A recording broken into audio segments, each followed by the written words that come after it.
Good morning. Remember, in Psalm 118, we've been seeing this through a messianic lens, especially in this last part about deliverance and God's rescuing love.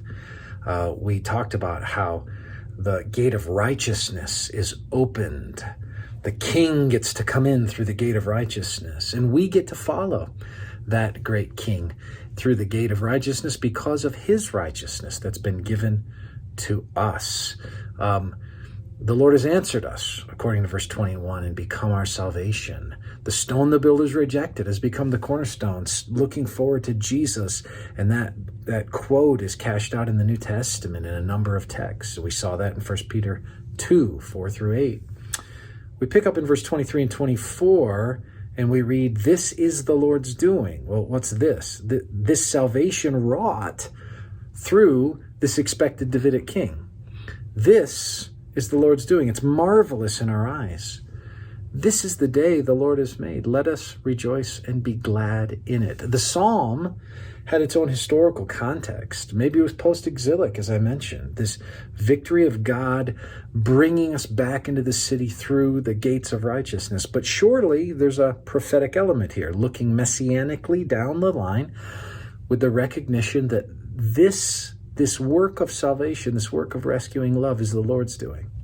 It's marvelous in our eyes. This is the day the Lord has made. Let us rejoice and be glad in it. And we sing about that, right? Remember that song, this is the day that the Lord has made. But it's not just about we woke up in the morning and this is the day. The context is about his rescuing love. Like the idea more like today's the day of salvation. This is the day the Lord has made, this day that he rescues us. He is sovereign over the day of his salvation. This is true historically, and it's true in terms of applying directly to our lives that salvation. So we can read in Ephesians 1, after all the spiritual blessings that are talked about in the first portion of Ephesians 1, we read, "In him we have obtained an inheritance, having been predestined according to the purpose of him who works all things according to the counsel of his will." He works everything according to the counsel of his will. Well, that's including us being predestined according to that purpose in him, the counsel of his will. He works it all out. We get in Acts chapter 2, this Jesus, this is verse 23 and 24, this Jesus delivered up according to the definite plan and foreknowledge of God. This is what Peter is preaching. You've crucified and killed by the hands of lawless men. God raised him up, loosing the pangs of death because it was not possible for him to be held by it. He was crucified by the definite plan and foreknowledge of God. Now, historically, Jesus dying, rising again, being exalted for our salvation is absolutely the work of God. His sovereign plan worked out that way. But even the appropriation of that salvation to our individual lives, just consider one account Luke talks about in Acts 16.